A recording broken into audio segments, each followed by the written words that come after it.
Hello again, YouTube. So I don't know if you guys have noticed this, but the world of insurance company mascots is absolutely insane. You know these commercials, you've seen them all. They're on like literally all the time, and even if you're just surfing through channels at random, there's a pretty good chance that you're gonna land on at least one of them. I feel like in the old days, there was really just the Geico Gecko. Like, he was really the only big player in the mascot game, and every other company was just stuck in the Stone Age, stuck in amateur hour, selling you insurance with low monthly premiums and market rate collision deductibles. Get that garbage out of here. I remember back in like the mid 2000s when the Geico Gecko first showed up, and like, he was everywhere. Like, he wasn't just big in the commercials or in insurance or, you know, in the amphibian-based mascot circuit. No, he was a celebrity. He was a big deal. You know, like, he had his own bobbleheads, he had plush dolls, he got interviewed by Chelsea Clinton. Hi, Gecko. Thanks so much for answering our questions. Oh, thank you, Chelsea. I think it's safe to say that in the realm of zany insurance spokespeople,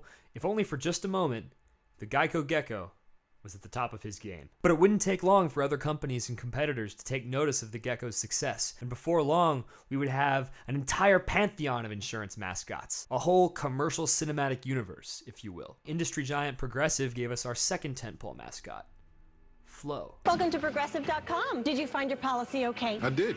Saved over $350.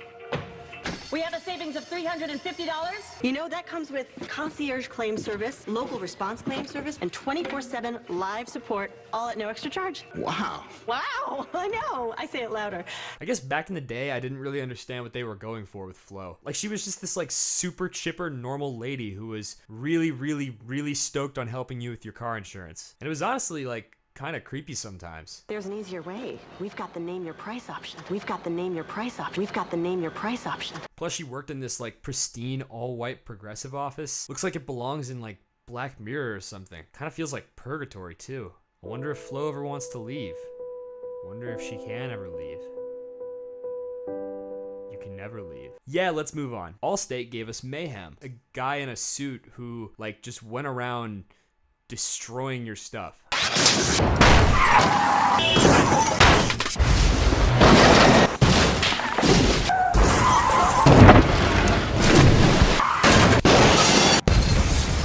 So get an Allstate agent and be better protected from mayhem. Like me. State Farm gave us Jake from State Farm, whose power was, I guess, just injecting fear and distrust into your marriage. Yeah, I'm married. Doesn't matter. Jake from State Farm at 3 in the morning. Who is this? It's Jake from State Farm. What are you wearing, Jake from State Farm? Farmers gave us J.K. Simmons at, to be honest, probably his most J.K. Simmonsiest. At Farmers, we've seen almost everything, so we know how to cover almost anything. Parker, hello, you're fired. Dr. Farmers, we know a thing or two because we've seen a thing or two. Thanks for the good news. And the General gave us my personal favorite, the General. The General was always a little bit weird because I felt like he kind of looked like a Shrek villain or like one of those like badly rendered Jimmy Neutron characters. Plus, the General's always out like getting into mischief. He's always driving around with like penguins and Shaq. Getting an online car insurance quote from my buddy, the General, is a slam dunk. Damn, I guess those icy hot checks really aren't cutting it these days. Shaq 1, pain 0. But anyways, these mascots were everywhere. They're prolific enough that at this point, you could probably put together your own insurance-based mascot superhero team. Like, forget the Avengers, Justice League, whatever the hell this was supposed to be. Give me Flo, that smooth-talking father figure from Allstate, Trixie from Speed Racer for some reason. I just saved a bunch of money on my car insurance by switching to Geico. And J.K. Simmons with a flamethrower, and Thanos. You don't stand a chance. Now that's a team up I'd pay to see. I feel like ever since Tim and Eric started directing those Old Spice commercials back in the day, you know, the ones with like Terry Crews and that other guy, there's just been this steadily rising bar for how weird your commercials can be and still be viable marketing material. I think we've gotten to the point nowadays where if your ad campaign doesn't have like immediate meme potential, then like just give up. Start over. Like, were it not for these pioneers, I feel like we wouldn't have gotten Dilly Dilly or the Bud Knight. Those aren't just ads anymore. Those are practically American institutions. So by now, hopefully you've got at least some sense of the sheer scope of this universe. This cross-brand, cross-species marketing pantheon, if you will. And yet, we're forgetting somebody, aren't we? a regular titan of industry who left its mark not only on our collective conscience, but on our hearts and our minds. I am, of course, referring to the Geico Cavemen. It's so easy to use. Geico.com. A caveman could do it. What? Oh, no, Not cool. I did not know you were there. I can change. Now this was a great ad campaign. The concept was inventive, it was funny, it was memorable. All the caveman actors were on point. A lot of the best comedy from these commercials was so silent and reserved, like they never had to be loud to be funny. I'll have the roast duck with the mango salsa. I don't have much of an appetite, thank you. And despite how out there this premise probably felt when they pitched it, every one of these commercials felt so real and grounded. Like they were all based around these like very Seinfeldian situations that any of us could have envisioned ourselves in. And were it not for the Geico logo or tagline showing up at the end of each one, I kind of feel like it would be really, really easy for you to forget that these were ads for car insurance. I know at this point Geico has gone through like several dozen ad campaigns. Some have been decidedly better than others. But if you ask me, the Cavemen are probably one of the best. Like when you watch this commercial, I genuinely believe that all you're thinking is, wow, what a lol random ad. I sure want to buy some competitively market priced auto liability insurance from these folks. They've sure won my business. Well, at least like, I know that's what I'm thinking. Yeah. You know what I bet you're not thinking though? Wow, what a funny ad. You know what this definitely 100% needs? A sitcom tie-in, because that would just be ridiculous, right? You know, a full-fledged sitcom based on a short-lived TV advertising campaign for car insurance. Like, who would ever think that was a good idea? And bankroll it. ABC. Your answer. That's your answer. ABC. Okay, no, to be fair, it wasn't just them. The script was actually written by Joe Lawson, who at the time actually worked for the ad agency and had come up with the campaign, and in turn wrote the script and went over to ABC and pitched it. And they liked it so much that 2 months later they picked it up for 13 episodes. Oh joy. Thanks, Santa. It's just like the one I wanted. And as a result, in that idyllic fall of 2007, we were graced, if for but a short while, with one of pop culture's strangest phenomena: cavemen. It all started with us, the cavemen. Since day one, our people have always been where the action is. Sure, maybe not front and center, but if you're enjoying your modern civilization, you might want to send us a little thank you note. We're not that hard to find. We're right here beside you. We're really not that different from you. Just a little better looking. Yes, this was real. This is happening. Cavemen, as you can probably tell, is just that. A half-hour single-camera television sitcom based around the Geico Cavemen advertising campaign. Sweet Jesus, how could you go wrong? Now, a brief story before we continue. Before doing my research for this video, I, as I assume is the case with most of you, had almost completely forgotten that this show existed. I was in my early teens when this show came out, and I think I vaguely recall hearing about it through the Hollywood rumor mill. Like, I was pretty young in 2007, but I watched a lot of TV, and I think I had heard that they were shopping a script around at one point. But not only did I never once see it air, I don't think I was ever actually fully aware that they had successfully turned it into a show. So, for a while, I guess my brain just forgot about it. Pushed it all the way to the back of some very dark corner where it would be archived, and if I was lucky, never heard from again. But I recall in those years that followed, whenever Geico would introduce their newest advertising campaign, whatever it was at that time, I would think back and I'd remember the cavemen fondly. Reflect on all those silly, zany situations we got to experience with them. But I'd always get this strange, unexplainable feeling of deja vu. I'd think, the cavemen? Huh. Didn't they make a show out of that? For me, the Cavemen TV show existed in that strange, unexplainable mental limbo where I wasn't sure if it had been real or if I had just imagined it in a dream or something. So just imagine my surprise a few weeks ago when my roommate asked if I remembered the Cavemen TV show. I hadn't thought about the show in years, but all of a sudden all the memories came rushing back like a hurricane, and I knew I had to investigate. And oh boy, the more I learned, the more I wanted to know. Remember those 13 episodes they ordered? Well, it turns out that only 7 of them ever aired, including the pilot. This show currently sits at a whopping 4.5 out of 10 on IMDb and like a 19% on TV Guide. Critics absolutely savaged it when it came out, and yet this show had so many talented people behind it. It had Daniel Phillips, Kaitlin Doubleday, Nick Kroll. Nick Kroll was on this show, and he's practically the face of comedy these days. What happened? Fortunately for me, every episode of this show is on YouTube, and from what I can gather, I don't even think they ever managed a physical release. So I sat down and watched every episode of Cavemen, including the 6 that never aired in the US, fully expecting a loud, stupid, insufferable bomb that would justify these circumstances and confirm every bias that I had built up in my head. Oh, what a fool I was. Because let me just tell you, Cavemen is so much more than meets the eye. Much like the xenophobic, close-minded Homo sapiens that our protagonists struggle against in their daily races, I too had judged Cavemen by its cover, and I was about to be shown the error of my ways. So, without further ado, I give you my experience of watching ABC's Cavemen. Cold brew. Makeup on the cold brew can. Point number 1. The premise. As I've already mentioned, Cavemen is based around the same premise as the commercials. Actual Neanderthal cavemen living in the modern world alongside humans and all the hilarious antics that ensue. And just because I don't want to get distracted, let's put the pilot aside for now. Believe me, we are going to get to it, and there is a lot to talk about, but for now, let's just focus on the main 12 episodes. The show follows our 3 main characters, brothers Joel and Andy Claybrook, Bill English and Sam Huntington respectively, and their deadbeat faux intellectual friend Nick Hedge, played by the fabulous, ever hilarious Nick Kroll, and what I can gather was one of his earliest recurring roles in his career. Do I live in a cave? No. I live in a sweet-ass condo. Do I hunt and kill my own food? No. I shop in an organic grocery store and pay too much for heirloom tomatoes. Do I paint animals on walls? On occasion, when I'm drunk enough. Who all live together in an apartment in modern-day San Diego, California. Joel, Andy, and Nick are cavemen, meaning that they are members of a small global minority of modern-day Cro-Magnons who, in this universe, never completely died out, but instead lived on and became an integrated part of human society. The cavemen deal with their own share of discrimination, prejudice, stereotyping, and other forms of systemic racial bias. Yabba dabba doo. Don't. Ever.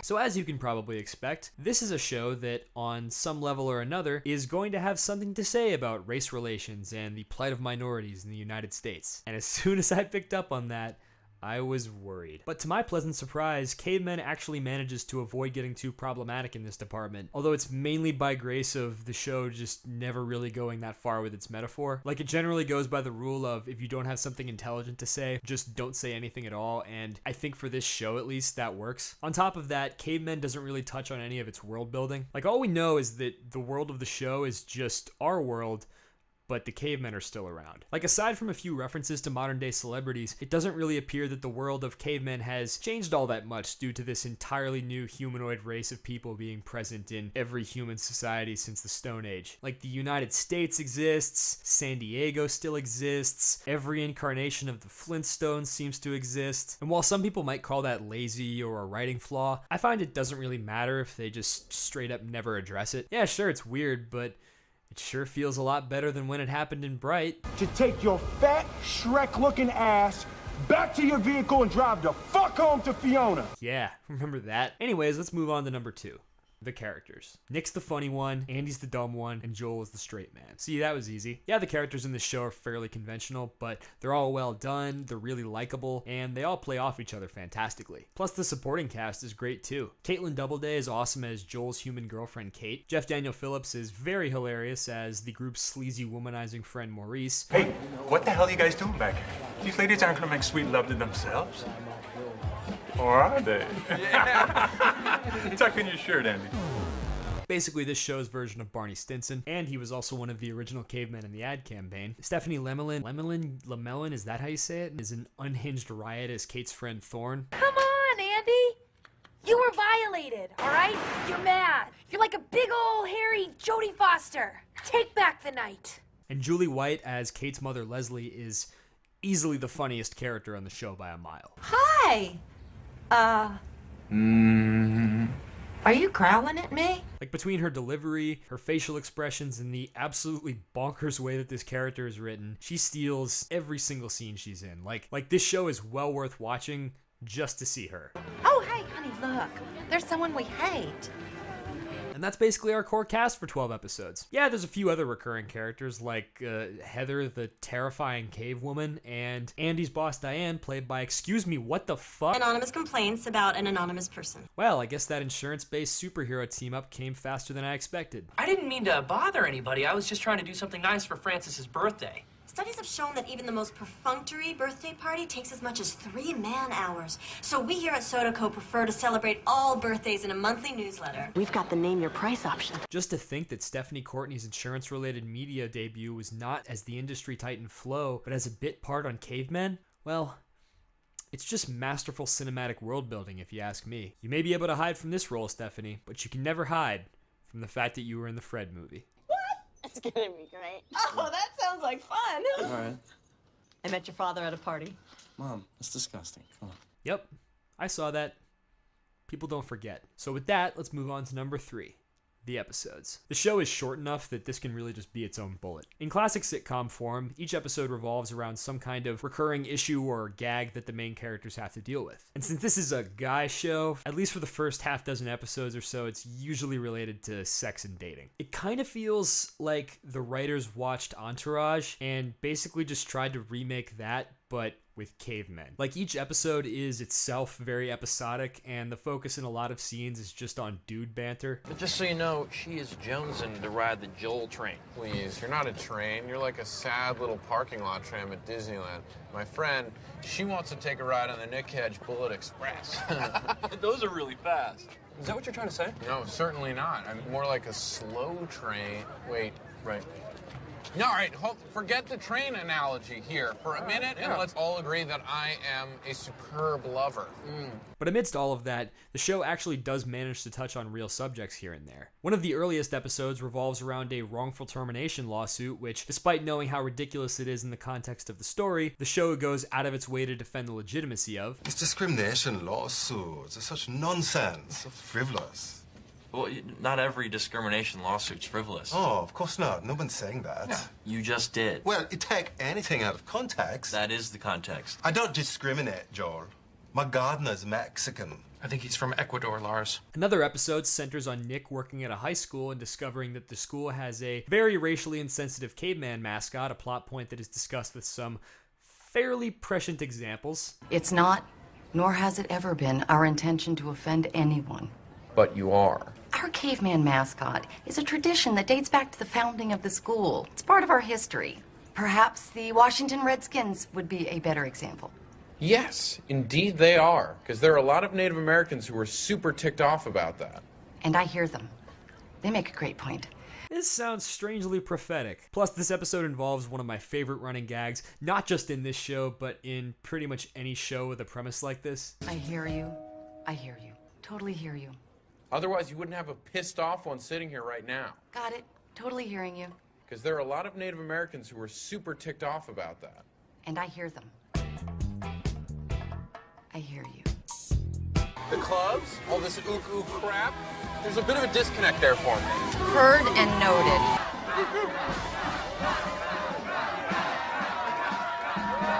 White armchair activism and indifference towards the cultural appropriation of marginalized groups. I don't know about you, but that's my favorite wacky sitcom theme. Another episode about voting has the characters dealing with their own tokenization as a part of a politician's campaign. Don't understand, you got no fear of the underdog.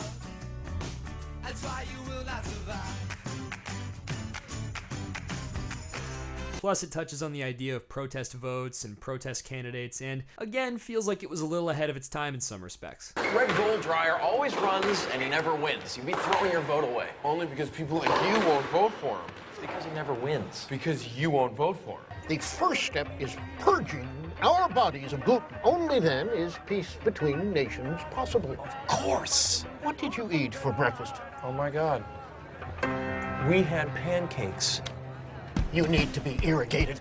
And remember that SpongeBob episode about squirrel jokes? Yeah, they do that too. So my Uncle Rod, he's not the sharpest tool in the shed. He's like, oh, me hungry. Well, me want to eat food. Oh, food. Oh, food. Oh, food. And those are just the biggest examples. The rest of the show is funny, inventive, and pretty heartwarming at times. It's also very much one of those cases where the show got better as it went along, and I kind of feel that by canceling it so early, they missed out on some of the best episodes that they had. But you know, this still exists, so it's not all good. Which brings me, of course, to number 4. the bad. This show does have some things that, in my opinion, just flat out do not work at all. Like I said, a bunch of the early episodes are about sex and dating. And for the cavemen, there's this constant thread running through the show about the ethics of dating outside of their own race. That's true, but keep in mind, this isn't like home where everybody's like us. So remember the rule. Stick to your kind. Crave the cave. Like they have debates about it. They give Joel a lot of grief because he has a human girlfriend. I don't see him, and I just figured maybe this was something else that you were hiding from us. Oh, nice. Here we go. Time for the lecture. It's a good rule, Joel. Keep your penis in your genus. And they even have like their own slang words for homo sapiens or sapes and for human women. Yeah, I said we're out of mango smoothie. What did you call me? You heard me. Smoothie. Like I get it, it's silly and funny, but I feel like it's only funny specifically because it's the cavemen. Like try to imagine this discourse coming from any other group and it kind of starts to feel a little different, huh? And again, I'm not saying that this was always going to be an unapproachable theme, but it's definitely not handled with the care that it would have needed here. And while she does do a pretty good job with it, it is painfully obvious at times that the cave kid is just an adult woman in prosthetics. Rocky! Hey, buddy. Where you been? All over the place. What happened to your hair? I styled him for him. It was getting in his eyes. Looks dumb. We went to the coolest place ever. The Wolf Bone place. Ka-ka! Again, it is kind of distracting. Oh yeah, and remember the pilot? Let's talk about the pilot. As I've already mentioned, the main 12 episodes of this show are very different from the pilot. And that is a good thing. In all of the ways that the main series either skirted around or made effective comedy of the troubling implications of its world, like the racism that the cavemen would face every day, the sexual fetishization of their culture, or the institutional systems that would keep them marginalized, the pilot instead dove headfirst into them. Hard. The robbery was caught by this in-store security camera. Great. Why do you have to be a caveman? Of course it's a caveman. They only put it on TV when it's a caveman. They even use the word maggers, like Cro-Magnon, when referring to themselves, which, yeah, like, wow. Yeah, I always wondered what Reba McEntire would look like if she was a Cro-Magger. Please don't use that word. It's okay if we use it. It's not okay. You can't change a negative stereotype if you're out there reinforcing it. I like Big Macs and I cannot lie. You other brothers can't deny. Yeah. When a girl walks in with an itty-bitty mag and a round thing in your mag, you get mags. Ugh, God, it makes me feel dirty. Plus, if you can't tell from the clips that I've shown, the pilot did not take place in San Diego. The pilot instead was set in Atlanta, Georgia.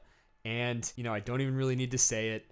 I think you know what they were going for. And yeah, far be it for me to tell them how to do their jobs, but I don't really think that was the best call. Like, even with all that I've learned about this show, if you were to watch the pilot episode and decide that you didn't want to see any more of this universe or these cavemen ever again as long as you lived, I wouldn't really blame you. Obviously, though, they agreed because literally as soon as the pilot aired, they moved the setting to San Diego and downplayed a lot of the explicit racial encoding. Like, they didn't fix every issue that they had, but, you know, it's definitely better. So at this point, with all of that being said, you may be wondering, why am I telling you any of this? Why did I take all of this time out of my day to tell you about ABC's Cavemen almost a full 11 years after it was taken off the air? Well, my friend, it's because I think we were wrong about cavemen. Not just me, but we as a society, as a whole, as a nation. I don't think we gave Cavemen a fair shake. Cavemen's first regular season episode aired almost exactly a month before the famous 07-08 writer's strike. Dan Pine, I'm a screenwriter. Matt Weiner, and I'm the creator and executive producer of Mad Men. Matt McGinnis, I'm working on Journeyman. Dennis Rinslow, one of the executive producers of Corey in the House. Basically, since 1960, when a lot of strides were made in labor, labor has been vilified. America hates labor. The world is run by giant conglomerates who it's in their interest to make the individual feel so powerless that you say, oh, what could we do? There's such a big company. How could we fight a big company like that? And even though the series had already been written, shot, and produced at this point, once the strike started, it took only about a week for them to put it on indefinite hiatus. During the strike, studios were losing literally millions of dollars and they had to cut costs somewhere. And before any of us knew it, before the strike had even ended, Cavemen was canceled.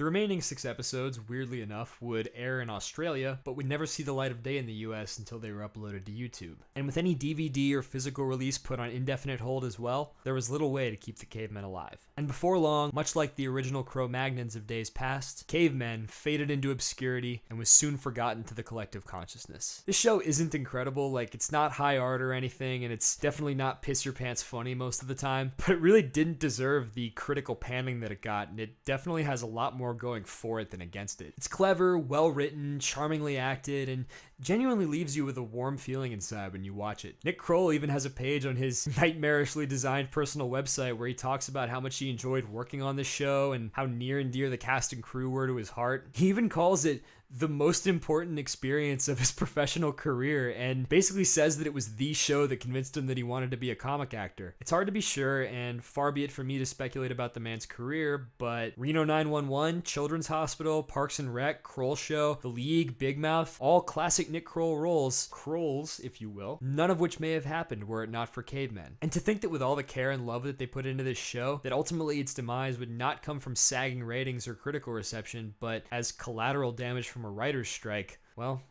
I just think that's sad. It's sad and, you know, it's not fair. But maybe there's something we can do about it. Hollywood these days is on a hot streak with remaking old stupid properties from days past and somehow making them at least decent. 21 Jump Street, Magnum P.I., Hawaii Five-0, Not You, and with all the other crap that they've probably got in the pipeline just ripe for soft reboot exploitation. Well, to that I would ask, why not Cavemen? Like, Nick Kroll is huge these days. He's probably got a lot of pull. He could definitely make it happen. Hell, I think most of the main cast is still around. I know for certain these two guys aren't busy. And look at Netflix. They'll throw money at anything these days. They'd probably shell out for a few episodes. And so with that, I'm putting it to you, Nick. Nay, all of America. Let's bring back Cavemen. Let's all band together as one to give this show the second chance that it never got before. Guys, thank you so much for watching. This one was a lot of fun to do. Cavemen, I actually do unironically recommend it a lot. It's a very strange show, but it's all on YouTube. It's very easy to watch. Definitely go and check it out. It's, if for no other reason, it's kind of just interesting as a time capsule back to 07, 08, because it really is kind of dated in that sense. Like, you really get that like late 2000s sitcom vibe from it. But thank you so much for watching. I hope you enjoyed it. If you want to see more like this, hit like, comment, share, subscribe, do what you can, and I'll see you in the next one. See you later.